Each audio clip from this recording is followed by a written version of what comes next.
আসসালামু আলাইকুম ওরহমতুল্লাহি ওবরাকাতু।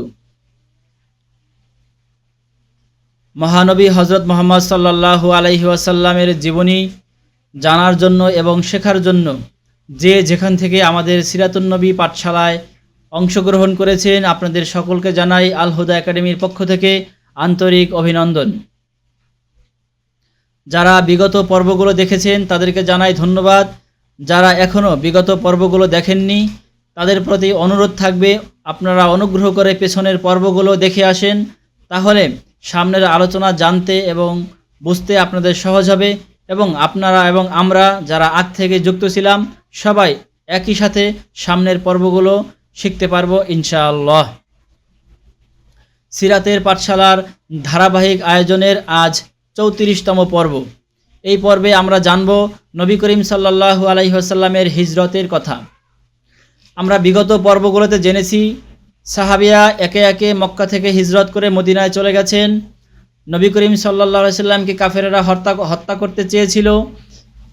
সেখান থেকেও নবী করিম সাল্লাল্লাহু আলাইহি সাল্লাম তাদের ষড়যন্ত্র ব্যর্থ করে দিয়ে সফলভাবে মক্কা থেকে বেরিয়ে চলে এসেছেন। এখন জানবো আমরা মক্কা থেকে নবী করিম সাল্লাল্লাহু আলাইহি সাল্লাম বের হয়ে আসার পরে কিভাবে হিজরত করলেন, কিভাবে মক্কা থেকে মদিনা পর্যন্ত পৌঁছলেন এবং এই পথিমধ্যে কি কি ঘটেছিল, এই সব বিষয়ে আজ আমরা জানব। নবী করিম সাল্লাল্লাহু আলাইহি সাল্লাম ছিলেন অত্যন্ত বিচক্ষণ এবং খুবই কৌশলী একজন মানুষ। তিনি কাফেরদের যে কোনো ষড়যন্ত্র আগ থেকেই বুঝতে পারতেন এবং তার বিরুদ্ধে হওয়া যে কোনো ধরনের চক্রান্ত তিনি আগ থেকেই অনুমান করতে পারতেন। এ কারণেই তিনি বুঝতে পেরেছিলেন যে মক্কার কাফেরেরা হয়তোবা কোনো একদিন নবীজিকে হত্যা করতে চাইবে, আর তখন নিরাপদে মক্কা থেকে তার বের হয়ে যেতে হবে, তখন হিজরত করা ছাড়া আর কোনো পথ থাকবে না। আর এই কারণেই নবী করিম সাল্লাল্লাহু আলাইহি সাল্লাম তার একান্ত বন্ধু, খুবই বিশ্বস্ত বন্ধু, শুধু নবুয়তের জীবনে নয় বাল্যকালেও যিনি বন্ধু ছিলেন সেই আবু বকর রাদিয়াল্লাহু তাআলা আনহুকে তিনি এই বিষয়টি জানিয়ে রেখেছিলেন। তিনি আবু বকরকে বলেছিলেন, হে আবু বকর, এমন একদিন আসতে পারে যেদিন আমাদেরকে হিজরত করতে হবে, তাই তুমি প্রস্তুত থেকো, তুমি আর আমি একসাথে হিজরত করব ইনশাআল্লাহ। ব্যাপারটি তাই হয়েছিল। যেহেতু অন্যান্য সাহাবীরা ইতোমধ্যে হিজরত করে মক্কা থেকে চলে গিয়েছিলেন, ওই সময় আবু বকর যেতে চেয়েছিলেন, কিন্তু নবী করিম সাল্লাল্লাহু আলাইহি সাল্লাম আবু বকরকে বলেছিলেন, আবু বকর, তুমি আর আমি একসাথে হিজরত করব। যেহেতু আজ মক্কার কাফেরেরা নবী করিম সাল্লাল্লাহু আলাইহি সাল্লামকে হত্যা করতে চায় এবং তাদের সিদ্ধান্ত অনুযায়ী আজ রাতেই তারা নবী করিম সাল্লাল্লাহু আলাইহি সাল্লামকে হত্যা করবে, তাই দিনের বেলায় নবী করিম সাল্লাল্লাহু আলাইহি সাল্লাম আবু বকরের বাড়িতে গিয়ে জানিয়ে আসলেন, হে আবু বকর, আমাদের অপেক্ষার দিন শেষ, আজ রাতেই আমরা হিজরত করব। এই কারণে নবী করিম সাল্লাল্লাহু আলাইহি সাল্লাম কাফেরদের চোখ এড়িয়ে দুপুরবেলা আবু বকরের বাড়িতে গিয়েছিলেন। আমরা জানি ওই সময়, এমনকি এখনও বর্তমান যুগেও আরবের লোকেরা দুপুরবেলা বিশ্রাম করে। তারা রোদের তাপে, মরুভূমির সেই রোদের তাপে তারা দুপুরবেলা ঘরের বাইরে থাকে না, তারা সবাই দুপুরবেলা বিশ্রাম করে এবং ঘরের মধ্যে থাকে। এই সুযোগে যখন সবাই ঘরে ছিল দুপুরবেলা, এই সুযোগে এই ফাঁকে নবী করিম সাল্লাল্লাহু আলাইহি সাল্লাম আবু বকরের বাড়িতে গিয়ে বললেন, আবু বকর, তুমি প্রস্তুত থেকো, আজ রাতেই আমরা হিজরত করব। এভাবে আবু বকরও প্রস্তুতি শুরু করলেন এবং নবী করিম সাল্লাল্লাহু আলাইহি সাল্লামও প্রস্তুতি শুরু করলেন। এক পর্যায়ে তারা ঠিকই কাফেরদের ষড়যন্ত্র ব্যর্থ করে মক্কা থেকে দুজনে মিলে হিজরতের উদ্দেশ্যে বের হলেন। নবী করিম সাল্লাল্লাহু আলাইহি সাল্লাম যেই দিন বলেছিলেন যে আবু বকর, আমরা একসময় হিজরত করব, সেই দিন থেকেই আবু বকর নবী করিম সাল্লাল্লাহু আলাইহি সাল্লামের হিজরতের যাবতীয় ব্যবস্থা করে রেখেছিলেন। হিজরত করার সময় আমাদের ঘোড়া বা উটের প্রয়োজন হতে পারে, উটে করেই তো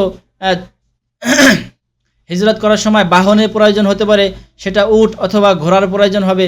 আর উট হলো স্বাভাবিকভাবে হিজরত করার জন্য উপযুক্ত বাহন।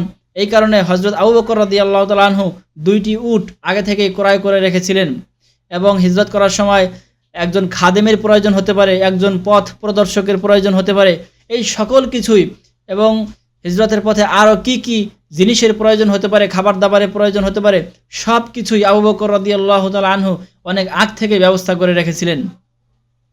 তাই নবী করিম সাল্লাল্লাহু আলাইহি ওয়াসাল্লাম রাতের বেলায় যখন আবু বকরের বাড়িতে গিয়ে তার দরজায় টাক দিলেন, দরজায় নক করলেন, সাথে সাথেই আবু বকর দরজা খুলে ফেলল। নবী করিম সাল্লাল্লাহু আলাইহি ওয়াসাল্লাম জিজ্ঞেস করলেন, হে আবু বকর, তুমি সাথে সাথে দরজা কিভাবে খুললে? তুমি কি ঘুমাসনি? তুমি কি বিছানায় শোওনি? তখন হযরত আবু বকর রাদিয়াল্লাহু তাআলা আনহু বললেন, হে নবীজি, শুধু আজ নয়, আপনি যেই দিন বলেছিলেন যে কোনো রাত্রে আমাদের হিজরত করা হতে পারে, সেই দিন থেকে আজ পর্যন্ত আমি বিছানায় পিঠ লাগাইনি। আমি প্রতিটা রাত আপনার অপেক্ষায় থাকি। আপনি এসে যেন দরজায় করাঘাত দেওয়ার সাথে সাথে আমি আপনার ডাকে সাড়া দিতে পারি, এই কারণে আমি রাতের বেলা ঘুমাই না। সম্মানিত দর্শক, দেখুন রাসূলুল্লাহ সাল্লাল্লাহু আলাইহি সাল্লামের সাথে হযরত আবু বকরের ভালোবাসা কত গভীর ছিল এবং তিনি কত গভীরভাবে, কত গুরুত্বের সাথে নবীজির আদেশ তিনি পালন করতেন। আর এই কারণেই তিনি আল্লাহ তাআলার কাছে বড় সম্মানের অধিকারী হয়েছিলেন। যখন নবী করিম সাল্লাল্লাহু আলাইহি সাল্লামের করাঘাত পেয়ে আবু বকর দরজা খুললেন, আবু বকর দরজা খোলার পরে দুজনে প্রস্তুত হয়ে ওই রাতেই আবু বকরের বাড়ি থেকে মদিনার উদ্দেশ্যে যাত্রা শুরু করলেন। তবে এখানে খুবই আলোচ্য একটি বিষয় হলো, সাধারণত মক্কা থেকে মদিনার পথে যেই পথ দিয়ে যেতে হয়, মদিনার উদ্দেশ্যে যেই পথ সবাই ব্যবহার করে, নবী করিম সাল্লাল্লাহু আলাইহি সাল্লাম সেই পথ ব্যবহার করলেন না। বলা যায় মক্কা থেকে মদিনার যেই পথ গিয়েছে সেই দিকে না গিয়ে নবী করিম সাল্লাল্লাহু আলাইহি সাল্লাম উল্টো পথে, উল্টো দিকে চললেন। উল্টো দিকে চলতে চলতে প্রায় 5 কিলোমিটার উল্টো দিকে চলে নবী করিম সাল্লাল্লাহু আলাইহি সাল্লাম একটি পাহাড়ের গুহায় আশ্রয় নিলেন। আর সেই পাহাড়ের গুহাকে গারে সাউর বলা হয়। সাউর হচ্ছে একটি পাহাড়ের নাম, ওই পাহাড়ের একটি গুহা, সেই গুহাকেই বলা হয় গারে সাউর বা সাউর পর্বতের গুহা। এই গুহায় নবী করিম সাল্লাল্লাহু আলাইহি সাল্লাম হযরত আবু বকরকে নিয়ে প্রবেশ করলেন। ওই রাতে প্রায় 5 কিলোমিটার মক্কা থেকে উল্টো দিকে এসে এই গুহায় অবস্থান নিলেন। ওইদিকে মক্কার কাফেরেরা নবী করিম সাল্লাল্লাহু আলাইহি সাল্লামের ঘরের চারপাশে দাঁড়িয়ে আছে। নবী করিম সাল্লাল্লাহু আলাইহি সাল্লাম যখনই ঘর থেকে বের হবে তখনই তারা তাকে হত্যা করবে। এভাবে অপেক্ষা করতে করতে সকাল হয়ে গেল। সকাল হয়ে গেল কিন্তু মোহাম্মদ বের হচ্ছে না। তখন এক ব্যক্তি তাদের পাশ দিয়ে যাচ্ছিল, সে তাদেরকে জিজ্ঞেস করলো, কী ব্যাপার, তোমরা মোহাম্মদের ঘরের চারপাশে তরবারি নিয়ে দাঁড়িয়ে আছো, ব্যাপার কি? তখন তারা বলল, আমরা মোহাম্মদের অপেক্ষা করছি, মোহাম্মদ ঘর থেকে বের হলেই তাকে শেষ করে দিব। এই কথা শুনে ওই ব্যক্তি মুচকি হাসি দিয়ে বলল, হায় হায়, তোমরা কি করছো? মোহাম্মদ তো অনেক আগেই নিরাপদে তোমাদের সামন দিয়ে বের হয়ে চলে গেছে। এই কথা শুনে তারা একদম হতভম্ব হয়ে গেল। কিভাবে এটা সম্ভব? আমরা এতগুলো যুবক দাঁড়িয়ে আছি, আমাদের সকলের চোখ ফাঁকি দিল, এটা তো হতেই পারে না। তখন তারা দরজা ধাক্কা দিয়ে ঘরে ঢুকে দেখলো ঠিকই মোহাম্মদ নেই, বরং মোহাম্মদের জায়গায় হযরত আলী রাদিয়াল্লাহু তাআলা আনহু শুয়ে আছেন। এই ঘটনায় তারা হতভম্ব হয়ে আর দেরি না করে সাথে সাথে মক্কার চারপাশে লোকজন পাঠিয়ে দিল যে কোনোভাবেই যেন মোহাম্মদ এই মক্কা ত্যাগ করতে না পারে। মদিনার পথে পথে তারা পাহারা বসাই দিল যে মদিনা যেই পথ দিয়ে মোহাম্মদ যাইবে তাকে সাথে সাথে ধরে আনা হবে, তাকে সাথে সাথে হত্যা করা হবে। এমনকি মোহাম্মদ সাল্লাল্লাহু আলাইহি সাল্লামের মাথার মূল্য ধার্য করা হলো। যে ব্যক্তি মোহাম্মদ সাল্লাল্লাহু আলাইহি সাল্লামের মাথা এনে দিতে পারবে তার জন্য বড় পুরস্কার রয়েছে। এই পুরস্কারের লোভে অনেকেই মোহাম্মদকে খুঁজতে শুরু করলো। পুরস্কার না শুধু, অনেকে নেতৃত্বের কারণে, অনেকে তাদের আত্মমর্যাদার কারণেও মোহাম্মদকে হত্যা করার জন্য মক্কার চারপাশে ঘোরাঘুরি করতে লাগলো। বিশেষ করে মদিনামুখী যেই পথ আছে, যেই দিক দিয়ে কাফেলা যাতায়াত করে, ওই সমস্ত জায়গায় তারা টহল দিতে শুরু করলো। কিন্তু ব্যাপার হলো নবী করিম সাল্লাল্লাহু আলাইহি সাল্লাম তো এই পথে যাননি, তিনি তো উল্টো পথে 5 কিলোমিটার পেছনে গিয়ে একটি পাহাড়ে অবস্থান করতেছেন। তবে মক্কার লোকেরা তারা ছিল খুবই বুদ্ধিমান। ওই সময়ের সকল লোকেই খুব বুদ্ধিমান ছিল। তারা মানুষের পায়ের চিহ্ন দেখে বুঝতে পারত যে এই চিহ্ন কোন ব্যক্তির চিহ্ন। ঠিক তেমনিভাবেই মুহাম্মদ সাল্লাল্লাহু আলাইহি সাল্লাম ঘর থেকে যে বের হয়েছেন, তার যে পায়ের চিহ্ন, তিনি কোথায় কোথায় গিয়েছেন, এই পায়ের চিহ্ন অনুসরণ করে করে তারা নবী করিম সাল্লাল্লাহু আলাইহি সাল্লাম যে উল্টো দিকে গিয়েছিলেন সেই দিকেও একটি দল চলে গেল। তারা ধরে নিয়েছিল যে মুহাম্মদ তাহলে চালাকি করে উল্টো দিকে আসছে। অবশেষে তারা সেই মুহাম্মদ সাল্লাল্লাহু আলাইহি সাল্লামের পায়ের চিহ্ন অনুসরণ করতে করতে সেই পর্বতের গুহায় চলে গেল। সম্মানিত দর্শক, এখানে একটি জানার বিষয়, মুহাম্মদ সাল্লাল্লাহু আলাইহি সাল্লাম কিন্তু পায়ে হেঁটে সেই পাহাড়ে ওঠেননি। তারপরও তারা কিভাবে চিনল? প্রথমে জানি মুহাম্মদ সাল্লাল্লাহু আলাইহি সাল্লাম কেন পায়ে হেঁটে ওঠেননি। মুহাম্মদ সাল্লাল্লাহু আলাইহি সাল্লাম এবং আবু বকর তারাও জানতেন যে মক্কার লোকেরা পায়ের চিহ্ন অনুসরণ করে করে তাদেরকে খুঁজে বের করতে পারে। এই কারণে নবী করিম সাল্লাল্লাহু আলাইহি সাল্লামকে হযরত আবু বকর রাদিয়াল্লাহু তাআলা আনহু কাঁধে নিয়ে কোলে নিয়ে হযরত আবু বকর পায়ে হেঁটে হেঁটে সেই পাহাড়ে উঠেছিলেন। কিন্তু মক্কার কাফেররা সেই আবু বকরের পায়ের চিহ্ন বুঝতে পেরেছিল, এমনকি সেই চিহ্ন অনুসরণ করে করে তারা একদম সাউর পাহাড়ের সেই গুহার একদম কাছে গিয়ে পৌঁছেছিল।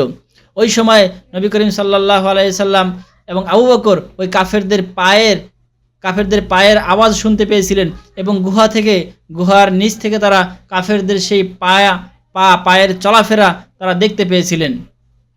ওই সময় হযরত আবু বকর কিছুটা ভীত সন্ত্রস্ত অবস্থায় ছিলেন। তিনি ভেবেছিলেন যদি কাফেররা সত্যি সত্যি এখন তাদেরকে দেখে ফেলে তাহলে তো মুহাম্মদ সাল্লাল্লাহু আলাইহি সাল্লামকে হত্যা করে ফেলবেন। আর মুহাম্মদ সাল্লাল্লাহু আলাইহি সাল্লামকে যদি তারা হত্যা করে ফেলে তাহলে আবু বকর কতটাই তিনি লজ্জিত হবেন, কতটাই তিনি কষ্ট পাবেন যে আমার নিরাপত্তায় এসে আমি একমাত্র ব্যক্তি যার সাথে আছি, এই অবস্থায় যদি মুহাম্মদের হত্যা হয়ে যায় তাহলে তিনি আরও বেশি কষ্ট পাবেন। এই কারণে তিনি খুব আশঙ্কা বোধ করতেছিলেন যে কাফেররা তাদেরকে যেন দেখে না ফেলে। ওই সময় নবী করিম সাল্লাল্লাহু আলাইহি সাল্লাম আবু বকরকে বলেছিলেন, হে আবু বকর তুমি ভয় পেও না, আল্লাহ তাআলা আমাদের সাথে আছেন। এই ঘটনা কিন্তু আল্লাহ তাআলা পবিত্র কালামে বর্ণনা করেছেন। যেমন আল্লাহ তাআলা পবিত্র কালামের সূরা তাওবার 40 নম্বর আয়াতে বর্ণনা করেছেন, ইল্লা তানসুরুহু ফাকাদ নাসারাহুল্লাহ ইয আখরাজাহুল্লাযীনা কাফারু সানিয়া ইসনাইনি ইয হুমা ফিল গার ইয ইয়াকুলু লিসাহিবিহি লা তাহজান ইন্নাল্লাহা মা'ানা ফাআনজালাল্লাহু সাকিনাতাহু আলাইহি ওয়া আইয়াদাহু বিজুনুদিন লাম তারাউহা ওয়া জাআলা কালিমাতাল্লাযীনা কাফারু আস-সুফলা ওয়া কালিমাতুল্লাহি হিয়াল উলিয়া আল্লাহু আজিজুন হাকিম। এখানে আল্লাহ তাআলা আরও একটি বিষয় বলেছেন যে ওই গুহায় ওই গর্তে আমি তাদেরকে এমনভাবে হেফাজত করেছি, এমন এক সৈন্যবাহিনী দ্বারা হেফাজত করেছি যেই সৈন্যবাহিনীকে তোমরা দেখোনি। আসলে সেই সৈন্যবাহিনী কি? সেই সৈন্যবাহিনী আল্লাহ তাআলার প্রেরিত সৈন্যবাহিনী অনেক কিছুই হতে পারে। তার ভিতরে আমরা এখানে দুটি বিষয় স্পষ্টভাবে জানতে পারি। একটি ছিল কবুতর আর একটি ছিল মাকড়সা। আমরা অনেকেই শুনেছি এবং সেটি আসলেও সত্য। সেটি হলো নবী করিম সাল্লাল্লাহু আলাইহি সাল্লাম আবু বকরকে নিয়ে যখন গুহার সেই গর্তের মাঝে অবস্থান নিয়েছিলেন এবং কাফেরেরা সেই গর্তের কাছে পৌঁছে গিয়েছিল, তখন একটি মাকড়সা সেই গুহায় বা সেই গর্তের মুখে বাসা বেঁধেছিল। মাকড়সা সাধারণত সেখানে বাসা বাঁধে যেখানে মানুষ চলাচল করে না, চলাচল কম করে। মাকড়সার বাসা থাকার মানে হচ্ছে যে এই পাহাড়ে বা এই গর্তে এখন কোনো লোক নেই। যদি লোক থাকতো তাহলে তো এই মাকড়সার বাসা থাকতো না। কিন্তু ভিতরে লোক আছে এটা না বোঝানোর জন্য, ভিতরে কেউ নেই একথা বোঝানোর জন্য মাকড়সা ওই গুহার মুখে বাসা বেঁধেছিল। কাফেরেরা এই মাকড়সার বাসা দেখে ভেবেছিল যে না, এটা তো পুরাতন গুহা, এই গুহায় কেউ ঢুকলে এই বাসা এখন থাকতো না। অনুরূপভাবে আমরা আল্লাহ তাআলার আরও একটি সৈন্যের কথা জানতে পারি। সেই সৈন্য ছিল কবুতর এই গুহার মুখে এসে ডিম পেড়েছিল। এটা দ্বারা কবুতর বোঝাতে চেয়েছিল যে এই গুহাটি খুবই অখ্যাত এবং অব্যবহৃত, এখানে কেউ থাকতেই পারে না। কারণ কবুতর তো মানুষের চলাচলের রাস্তায় ডিম পাড়তে পারে না, আর কোথাও ডিম পেড়ে থাকলে মানুষের চলাচলের সময় তো সেই ডিম পড়ে ভেঙে যাওয়ার কথা।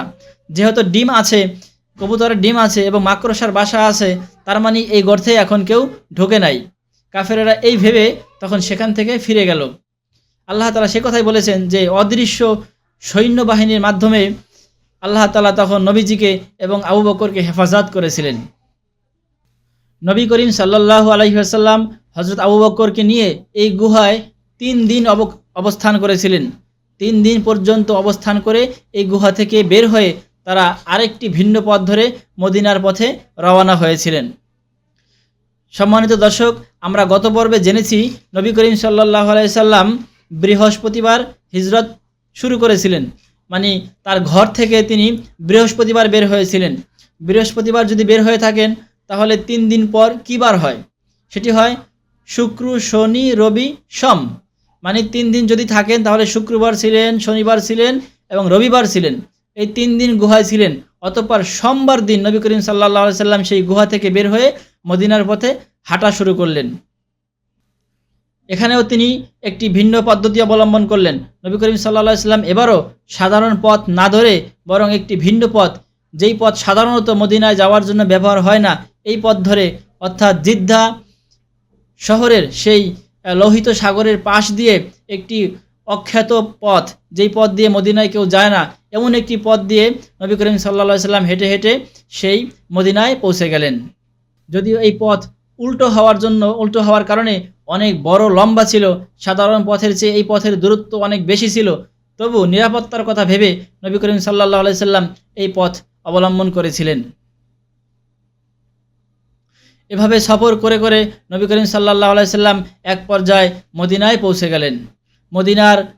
মদিনায় পৌঁছার পথে প্রথমেই বাজে কুবা অঞ্চল। নবী করিম সাল্লাল্লাহু আলাইহি সাল্লাম এই কুবাতেই সর্বপ্রথম অবস্থান করলেন।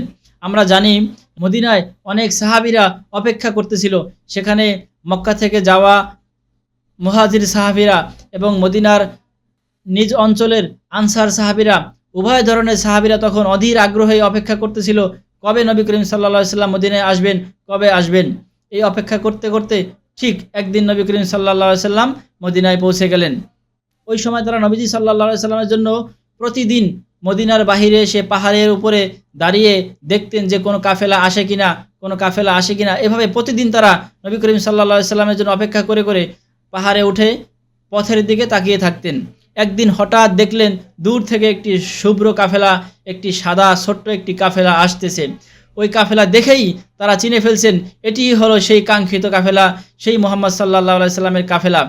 সর্বপ্রথম এই কাফেলাকে যে দেখেছিল সেই ব্যক্তি খুব আওয়াজ করে জোরে আনন্দের সাথে বলেছিল, ইয়া আহলা কয়লা যা আজাদ্দুকুম। তাহলে এই পর্বের মাধ্যমে আমরা জানতে পারলাম নবীজি সাল্লাল্লাহু আলাইহি ওয়াসাল্লাম কিভাবে কাফেরদের চোখ ফাঁকি দিয়ে হযরত আবু বকরকে সাথে নিয়ে হিজরত করে মক্কা ছেড়ে মদিনায় গিয়েছিলেন। সম্মানিত দর্শক, সিরাতের পাঠশালার ধারাবাহিক আয়োজনের আজকের পর্ব এখানেই শেষ করছি। শেষ করার আগে আপনাদের জন্য রেখে যাচ্ছি একটি প্রশ্ন। অনুগ্রহ করে এই প্রশ্নের উত্তর আপনারা আমাদের ভিডিওর কমেন্ট বক্সে দিয়ে যাবেন। আপনাদের জন্য আজকের প্রশ্ন, নবী করিম সাল্লাল্লাহু আলাইহি সাল্লামের হিজরতের পথে তার সঙ্গী কে ছিলেন? আমি আবারও বলছি, হিজরত করার সময় নবী করিম সাল্লাল্লাহু আলাইহি সাল্লামের সঙ্গী হিসেবে কে ছিলেন? Al Huda academy, Islamic learning and researching institute, Sabujbag, Basabo, Dhaka 1214।